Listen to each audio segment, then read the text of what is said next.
digo, o primeiro caminho para trabalhar o seu desenvolvimento espiritual é a primeira coisa, se aceitar neste momento da forma como você é, da forma com que você gosta, daquilo que faz bem para você.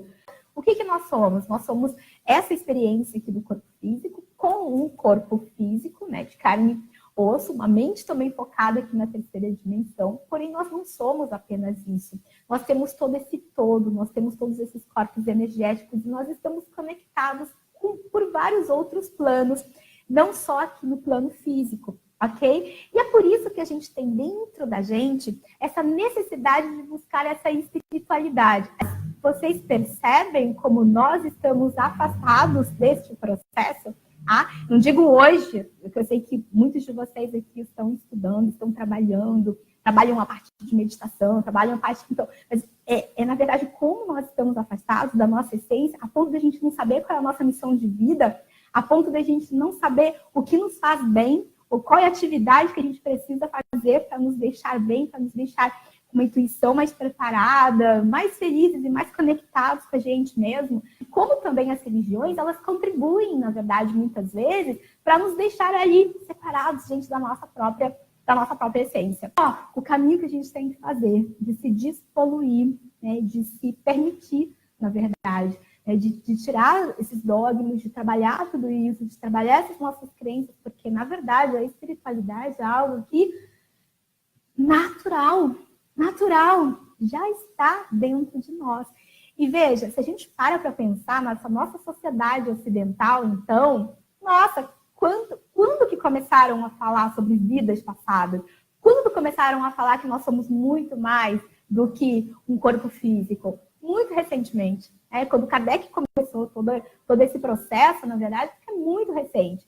Isso já não acontece com os países orientais, né? Pelo menos. Agora já está tudo ocidentalizado, né, gente? Está tudo meio que um fast food só, mas assim, isso não acontecia lá no Oriente, né? Na verdade, a tradição budista tem uma outra visão, não estou dizendo que é certa ou errada, mas eles já tinham essa compreensão que nós somos muito mais do que um corpo físico. Então, é muito comum que as pessoas cheguem aqui no divã e falem assim, nossa, Kátia, eu não sei o que eu estou fazendo aqui na minha vida. De repente, se eu morrer agora, sei lá, quem que vai sentir falta de mim? O que eu fiz da minha vida? Para onde que eu estou andando? O que eu estou fazendo? Eu não sei nem o que eu estou fazendo mais. Olha só, que loucura que a humanidade chegou. Que loucura, né? E se a gente para pensar, os índices de depressão, eles estão realmente alarmantes. O índice de depressão daqui 10 anos, a estimativa é que 1/3 da população, né, das pessoas que se afastam por problemas assim, de trabalho, seja por depressão. E tudo isso, e a depressão, ela vem do quê? Justamente desse afastamento da nossa essência, do afastamento da nossa alma, do afastamento daquilo que é natural pra gente, do afastamento da nossa missão de vida, tá? Tá, Kátia, mas tudo bem, tá? Eu tô vivendo isso aí mesmo, tá? O que eu faço agora? Olha só, a primeira coisa, por favor, não se cobra, tá? Não se cobra. Com essa mensagem que eu recebi no privado, né, no Messenger, né? Então, ela se cobrava toda, porque ela não era assim, porque ela não se encaixava numa religião, porque ela não era vegetariana, porque ela não conseguia fazer yoga, porque ela não conseguia meditação. Gente, a primeira coisa que a gente tem que fazer é não ter cobrança. Vocês sabem o que aconteceu uma vez aqui no divã, que uma paciente chorava, mas copiosamente. Por quê? Toda a vida ela tentou ser uma grande profissional. Toda a vida. E aí, durante a terapia, o que ela descobriu, gente? Que ela só veio aqui para ser mãe. Era tudo que ela queria, era o que satisfazia ela, era o que dava... Uau! E essa era a missão de vida dela. Cuidar dos 2 filhos dela, cuidar da casa dela, cuidar da energia dela.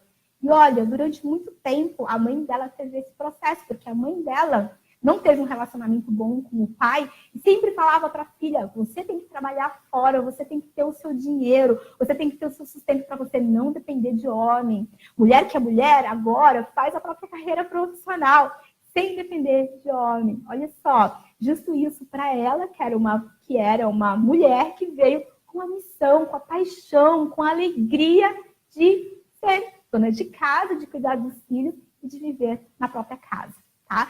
Então, A primeira coisa que a gente precisa fazer é, vamos nos aceitar da forma que nós somos. Por exemplo, eu sou uma pessoa que odeia a rotina. Eu sou uma pessoa que, se eu souber que todos os dias eu tenho que acordar e fazer a mesma coisa, nossa, não dá pra mim. Eu sou pé na estrada, eu sou novidade, eu quero coisas novas, eu quero coisas diferentes.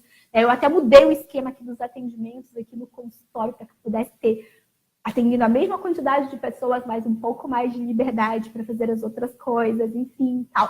Então, eu sou esse tipo de pessoa. Se eu for tentar, durante muito tempo eu tentei isso, viver de uma forma convencional, saber exatamente o que eu ia fazer na outra semana e na outra, eu adoeci. Eu adoeci, porque eu não sou assim.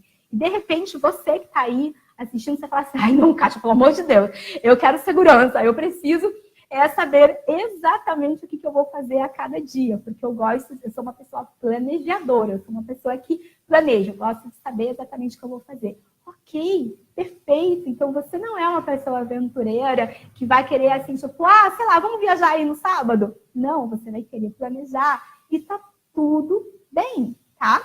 O que não está tudo bem nesse processo, né? Quando nós temos, por exemplo, pessoas assim como eu, que é uma pessoa aventureira, que não gosta de rotina, mas que se acha na obrigação de viver dessa forma para ser aceita.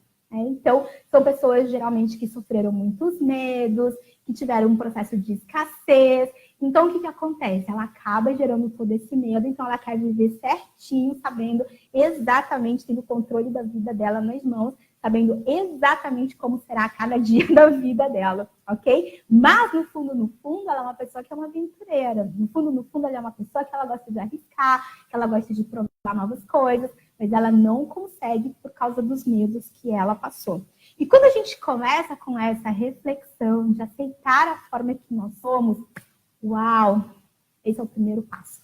Então, quando a gente sabe exatamente a nossa personalidade, a gente fica muito mais fácil para a gente poder determinar aquilo que é bom ou não é para a gente. Tá? Mas, Kátia, isso é desenvolvimento espiritual sério mesmo? Cara, isso é desenvolvimento espiritual, porque, como eu te disse, na verdade, a gente coloca assim, a coisa espiritual como algo uau, do outro mundo, e nada, na verdade, nada mais é do que o retorno à nossa essência. Então, a gente conhecer a nossa essência, a gente conhecer aquilo que a gente gosta, a gente reconhecer aqueles nossos talentos, é o primeiro passo realmente, tá? Porque, como eu disse, o desenvolvimento espiritual hoje é só tirar esse lixo de achismos que a gente veio acumulando, né, ao longo das nossas vivências, ao longo da nossa história mesmo como humanidade, né? Nós fomos aí vivendo um dogma, uma crença ali atrás da outra, até a gente se tornar essa humanidade louca que nós somos, né? Essa humanidade louca que julga, que aponta, mas que ao mesmo tempo não é feliz, que fala como você deve viver, mas que ao mesmo tempo também não é feliz, sabe? Isso ficou muito claro para mim nesse processo todo, porque eu olho para as pessoas, eu olho para a energia delas e o que eu vejo realmente é uma energia de máscaras. Tipo, a pessoa não é aquilo, ela está aquilo, porque de uma certa forma ela precisa conviver na sociedade e ela precisa de uma aceitação. Nesse processo de desenvolvimento espiritual, a primeira coisa que a gente precisa fazer é isso mesmo, tá? Analisar como nós somos, o que nós somos e aceitar a forma que nós somos. Dessa forma, a gente consegue direcionar melhor, planejar, na verdade, o que a gente vai fazer na nossa vida, né? Por exemplo, eu jamais serviria para estar num trabalho, por exemplo, como uma funcionária pública, por exemplo. Por mais que eu falasse assim, nossa, eu preciso de uma estabilidade financeira, mas, cara, isso ia me custar minha alma, isso ia custar minha saúde, isso ia me custar tudo, porque imagina eu fazendo a mesma coisa durante, sei lá, gente, 10 anos, 15 anos da minha vida. Não, eu não posso fazer isso. Então, quando a gente começa a trabalhar esses nossos medos, a gente tem realmente a coragem, a força para a gente ir além, tá? Para a gente conseguir conquistar coisas além. Então, nesse momento, o que você pode fazer por você é deixar essas cobranças de lado de que uma pessoa espiritualizada é X, é Y, é Z, e eu tenho que ter todos esses quesitos. Eu tenho que ser sempre compaixão, eu não posso pisar na jaca. Gente, pelo amor de Deus, nós estamos num corpo físico, nós vivemos numa matéria física, se as pessoas pisarem no seu calo, você vai gritar e acabou, e acabou. Agora, veja, que essa é a nossa primeira reação, esse é o nosso primeiro impacto, mas isso também não define quem nós somos. Então, mas Kátia, você está dizendo que eu tenho que ser irada? Não, não acho que você tem que ser irada, porque uma pessoa irada é uma pessoa que sofre demais. Aí eu acho que a gente não tem que sofrer. Mas, quanto antes a gente vai caindo na consciência, melhor. Tipo, cara, isso não tá fazendo bem pra mim. Por isso que eu vou perdoar aquela pessoa que me feriu. Não é por causa dela, não. É por minha causa mesmo. Eu não quero levar mais isso. Eu não quero levar mais esse sentimento. Eu não quero mais levar essa mágoa. Então, o processo de desenvolvimento espiritual, ele vai nos trazendo consciência. Porque isso é do nosso espírito. Isso é natural da gente. O natural não é você carregar mágoas e mágoas. O natural não é você carregar sentimentos negativos. Não. Mas o que acontece é que eles existem no plano terreno. E a gente começa a ter mais consciência e desapego desses sentimentos. A gente vê que ficar culpando o outro pro resto da nossa vida, na verdade, não está atrasando a vida do outro, está atrasando ali a nossa vida. Com o tempo, e quando a gente vai chegando cada vez mais próximo da nossa essência, tirando todos esses lixos, na verdade, a gente vê que a gente não consegue conviver com um sentimento que nos faça mal. Com um sentimento, na verdade, que nos deixe mal, abatida e sem expandir a nossa energia. Isso é natural. Mas até que esse momento não chegue, poxa, você tem todo o direito de ficar triste, você tem todo o direito de pisar na jaca, você tem todo o direito de mandar no PQP. Você tem todo esse direito. Você tem esse direito de, nossa, que medo, e passar mal mesmo, e pedir ajuda. Isso, na verdade, é aceitar o momento como nós estamos. E com isso, nós vamos conseguir trabalhar de uma forma muito mais tranquila, tá? Então, o que eu quero deixar claro é que não é uma ausência de medo, não é uma ausência de pânico, não é uma ausência, mas um controle maior. Por quê? Porque nós estamos conectados com a nossa essência e a gente entende que tudo aquilo que está acontecendo, está acontecendo, né? Seja para o nosso bem, seja para a nossa evolução, enfim, está acontecendo. Gente, o segundo passo é a gente precisa trabalhar muito o nosso chakra cardíaco, tá? O nosso chakra cardíaco, que ele às vezes ele está, assim, que é o chakra do centro do peito, né? Que rege o coração, rege o pulmão. Muita atenção, tá, gente? Para quem, assim, vive com infecção, vive pegando gripe e tal, porque o nosso chakra cardíaco ele é regido pela nossa glândula timo, que é responsável pela nossa imunidade, né? Do sistema imunológico.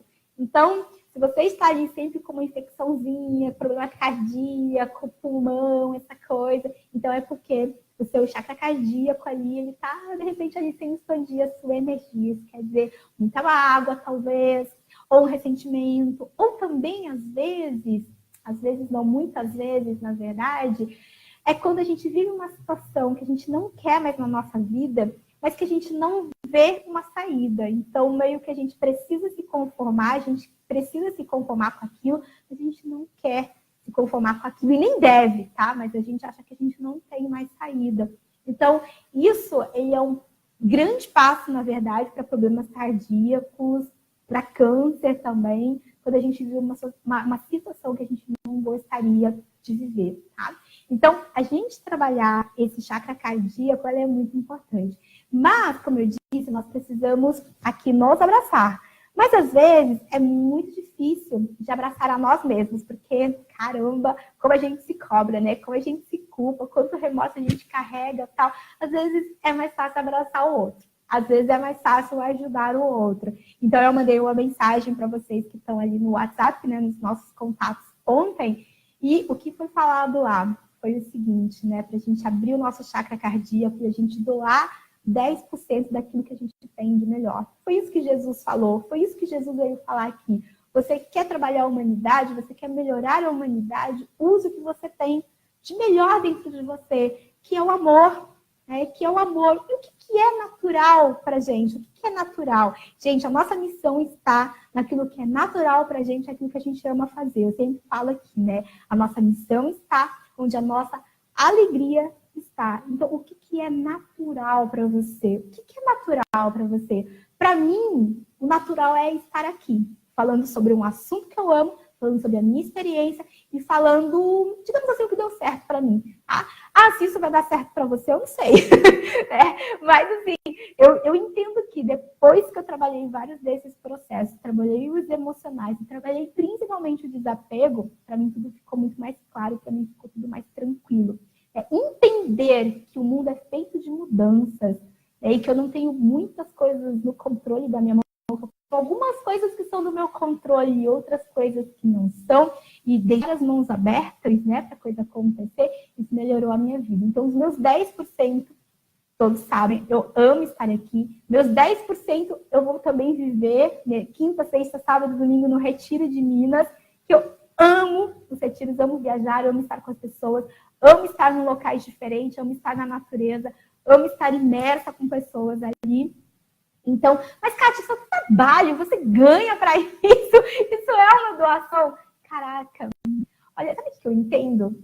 A gente cobra demais, né? E assim, quem trabalha com essa parte da espiritualidade, algumas pessoas, elas falam assim pra mim, mas, Kátia, isso é um dom, isso não deve ser cobrado. Eu falei, opa, peraí, é um dom, sim, é aquilo que eu gosto. Então tá, o médico tem um dom de ser médico, ele não vai cobrar por aquilo que ele faz. Muito bem, por exemplo, tá? Então um cantor, ele tem uma voz linda, que muitas vezes, sei lá, se ele trabalha aquilo, ele vive para aquilo, né? É um dom dele também. E como ele vai viver? Né? Mas, ao mesmo tempo, por exemplo, se eu pensar num cantor assim que eu amo, eu preferia o quê? Que ele não estivesse fazendo aquilo. Então, aquilo é uma doação, porque toda profissão que a gente tem o nosso desgaste, a gente tem o nosso lado B, e quando a gente faz aquilo com amor, realmente a gente faz isso bem, então, cara, isso é uma doação, sim. Como eu costumo dizer para as pessoas assim, mas Kátia, você vai fazer uma palestra sobre espiritualidade e você vai cobrar? Algumas pessoas me questionam isso, não as pessoas que me conhecem, mas outras pessoas me questionam isso. Kátia, você tem contato com as equipes te passam muitas coisas assim, elas me passam, mas sou eu que vou buscar. Então, para isso eu preciso meditar muito, para isso eu tenho que estar com uma energia muito boa. Esse é o outro lado que as pessoas não veem também. Então, eu falo sim, gente, eu vou oferecer uma palestra num local que ele me custa. Né? De repente, alugar o Mercury, alugar um espaço em São Paulo, isso me custa, isso tem um custo para mim também. Então, sim, o seu profissional é uma doação. Se você é fonoaudióloga, se você é uma secretária, se você é uma professora, se você é uma enfermeira, isso é uma doação. Você está doando, contanto que você faça o melhor para aquela pessoa ou para aquelas pessoas que estão na sua frente. Isso é uma doação também. Se você sai de casa para viver o seu profissional com firme propósito de transformar as pessoas, de ajudar as pessoas, seja com o seu conhecimento, seja com o seu trabalho, seja com a sua indicação, seja com o seu servir, né? Isso já é. Porque, vamos combinar, né, gente? Tem professores e professores, tem médicos e tem médicos, tem advogados e advogados, tem enfermeiras e enfermeiras.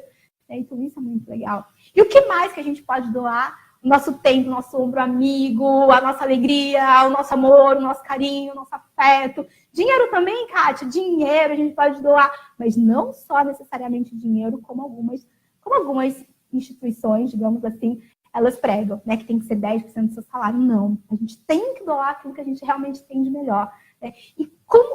E vejam, gente, a gente não se sente muito bem quando a gente está ali no nosso trabalho, a gente fala, poxa, caramba, eu consegui orientar bem essa pessoa, ou eu consegui cuidar bem dessa pessoa. Como é que a gente volta para casa, gente? Super satisfeito. E quando a gente tem essa sensação de que, nossa, que legal! Aí a gente tem a certeza que realmente a gente doou a nossa parte. Tá? Então, se a gente quer trabalhar o nosso chakra cardíaco, a gente não deve dormir sem ter tido esse sentimento durante o dia, tá? Seja no seu profissional, seja na sua casa, seja para você mesmo, né? Então, mas Kátia, assim, de verdade, agora na minha vida, sou eu com eu mesmo, tal. Tá, e o que o seu eu mesmo gosta de fazer? O que você vai proporcionar para o seu eu mesmo, para você falar assim, uau, que legal. Eu proporcionei algo para alguém, hoje em dia valeu muito, muito, muito a pena. Caraca, Kátia, mas meu profissional não tá bom, não. Aliás, eu não aguento mais nada. Eu não aguento meu trabalho, eu não aguento meu chefe, eu não aguento meus amigos, tá? Eu sempre falo para as pessoas o seguinte, gente. Se a gente quer mudar a nossa vida para algo melhor, a gente tem que fazer com que a gente tenha algo melhor. Então, dê lá o seu melhor. Se as pessoas vão aproveitar ou não, mas dê o seu melhor ali e volte com essa sensação.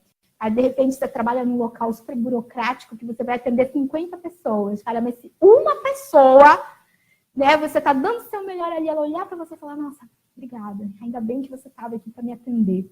Ainda bem que você estava aqui para me indicar. Ainda bem que você estava aqui para salvar a minha vida. Putz, que legal. Você tem aquela sensação de dever cumprido. Gente, isso aqui, ó, expande a nossa energia. Isso aqui expande o nosso chakra. Ele começa a rodar e rodar e rodar e rodar e expandir, expandir, expandir a alegria, né? E a gente fica ali, ó, tipo um balãozinho de energia dourada. A gente fica um balãozinho ali energético de felicidade. Tá? E é aí, realmente, que as curas, elas acontecem. Porque se o nosso chakra cardíaco, ele é ligado ao nosso sistema imunológico, automaticamente, naquele momento, todas as células que estão sendo produzidas, né, naquele momento, ou nessa energia, são células que estarão ok. Tá?